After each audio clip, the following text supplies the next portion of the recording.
Welcome back to Variant Quran. I'm Dr. Daniel Brubaker. Well, in this video, we're going to look at a page of an early Quran manuscript that resides in the British Library in London. There are many pages in this manuscript, and we're not going to look at all those pages today, but I want to give you a sampling of what's there. And at the end of this video, I have a few further remarks about the interaction that I had with Yasir Qadi. All right, well, the manuscript that we're looking at today is called 2165, and it is a Hijazi manuscript. It's a vertical format, meaning the page is an upright page. It's taller than it is wide. In fact, like many books that we have today, the Quran, the format of the Quran as a book, the standard format of Qurans, went through a progression, and this is one of the factors that we consider when we're dating manuscripts, along with script styles, radiocarbon dating when it's available, and other features.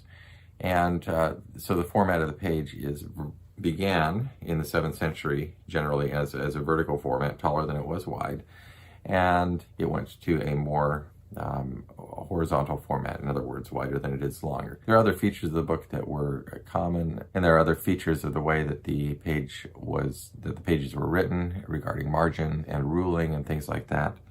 But the page in general went from vertical format to horizontal format, wider than it is tall, and then back to a vertical format. So what we're looking at today is 2165, which is an early Hijazi. And I'm not going to go into all the features and history of this Quran, but you know the general date. It's going to be mid-7th century, mid to late 7th century. It is written with some diacritics, as many of the Hijazi manuscripts are written. We're going to talk about other features of the page as we look at this. Now, this manuscript, I have looked at all of its pages in person at the British Library a number of years ago.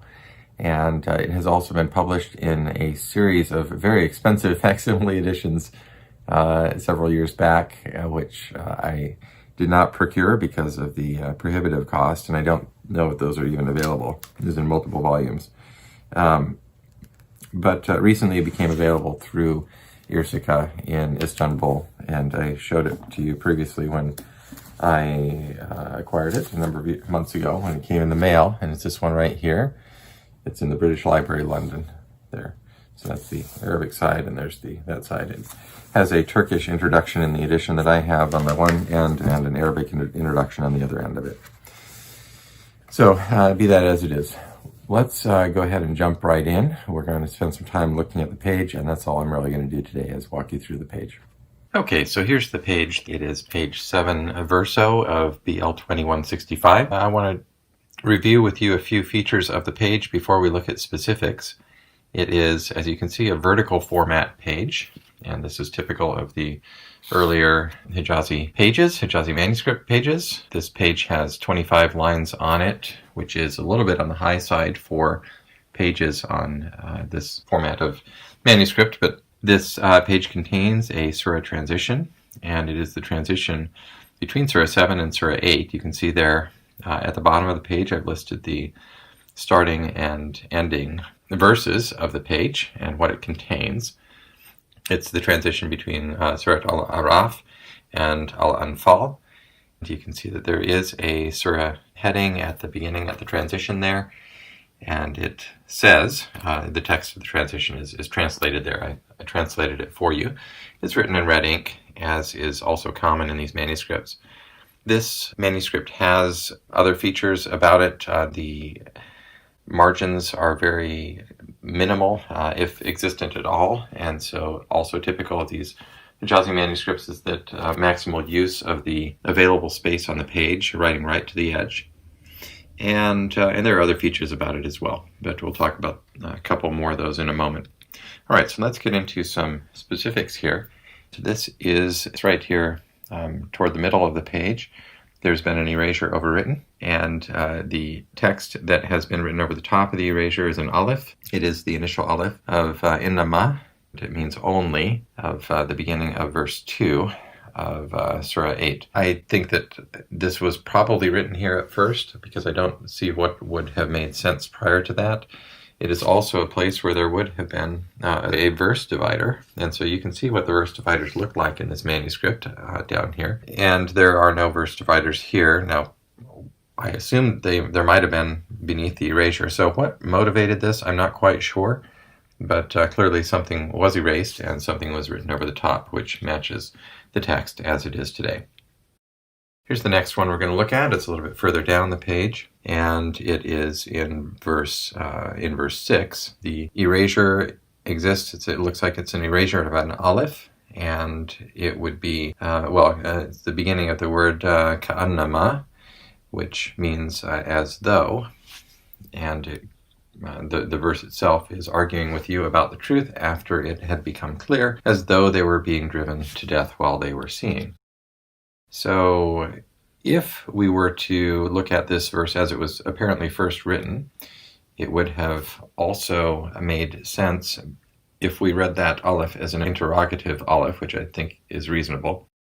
And it would have looked something like this. Arguing with you about the truth after it had become clear, was it not as though they were being driven to death while they were seeing?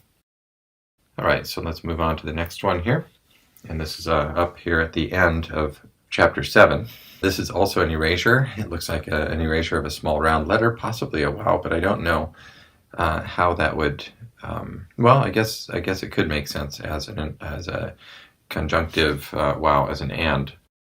But you can see what is here without loud speech in the morning and the evening, and so it's right after the word al-kaul, where it would be. It looks like the erasure kind of attaches to the lam, but I don't think that would have been the case. Obviously, okay. All right, let's move up just here 2 lines, and this is once again an erasure of an aleph.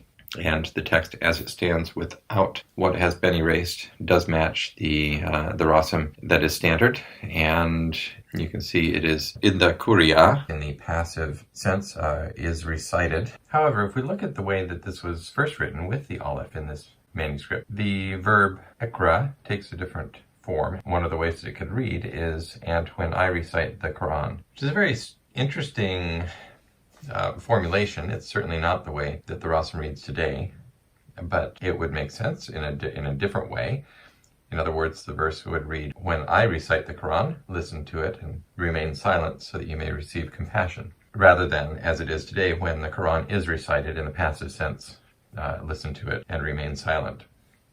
So it makes sense. It's interesting that this manuscript was first written that way. I don't know if that was the intended meaning by the person who wrote it down, but that is how it was first written. All right.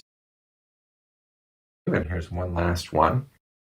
So remember your Lord to yourself in humility and in fear. And the word there is tadarru'an. And so what has happened here, it looks like there was an erasure of a wow, probably a wow. That would make the most sense. It's clearly a small round letter. And the wow would make sense here as an and, because there is an and. There is a wow just after this word, and in fear, and it would read sensibly here. So remember your Lord to yourself, and in humility and in fear. Clearly that is not the standard rasam, but that appears to be the way this manuscript was first written. All right, so that's it. Just a quick review of this page. There is some other stuff going on this page, including at the very top line, there appears to be an orthographic matter possibly going on with an aleph that seems to have been dealt with after the production of the page. But my purpose wasn't to give you an exhaustive discussion of this page today, just to give you a typical page. And again, I didn't flip through all the pages of this manuscript and look for the one that had a lot of corrections on it. I opened up to it basically at random and chose one as an example to you. So you can see the sort of things that are happening commonly in many pages of these Quran manuscripts, and we will talk about more in coming time. So thank you for taking that walk with me through this page. The only other 2 comments I wanted to make was to follow up on the conversations about my interactions with Yasir Qadhi, and I neglected to mention in enough detail 2 of the other criticisms that he had made. I did mention one of them in the text of the earlier video, and that was the criticism of Rice University. I don't know how much more needs to be said about this. Rice is an excellent school, and yeah, I mean, Rice is considered to be Harvard of the South. It's earned that name. But beyond that, I went to work under David Cook, as we do. When anybody is doing a PhD, you don't necessarily even look out and seek out the department. You seek out the individual that you want to work under. And David Cook is a formidable scholar. He did his own doctorate under Fred Donner at University of Chicago. He has also studied under Patricia Crone.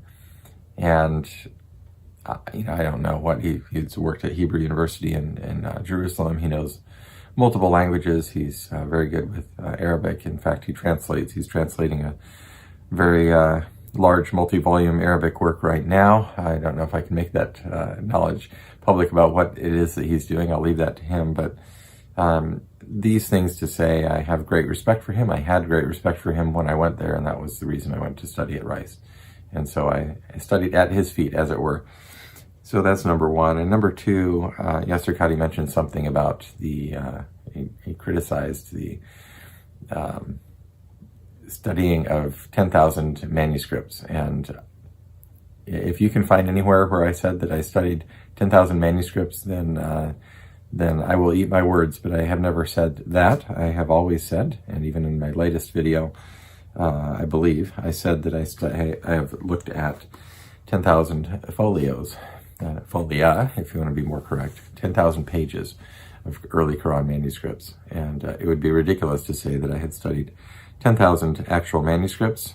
In fact, most of the manuscript pages that I've studied have come from fragments, and I've explained in earlier videos what a fragment is. A fragment is a portion of a manuscript. It can be either a little tiny piece, or it can be multiple pages. It can be 100 pages, as long as it's not the entire book. And so most of what I've worked with have been fragments. I have, in fact, studied hundreds of early Quran manuscripts comprising about 10,000 pages, more than 10,000 pages by this point, and many of those, I would say most of those, in person. And so that, should clear that up. It would be good when people criticize me or others if they would actually take care to read what I actually said, or listen to what I actually said and criticize that, rather than criticizing something that they imagine that I said, or that they carelessly thought that I had said because they didn't actually pay attention. And so this is a basic principle. That's all I'm going to say about that. Thank you very much for watching this video. I do appreciate you.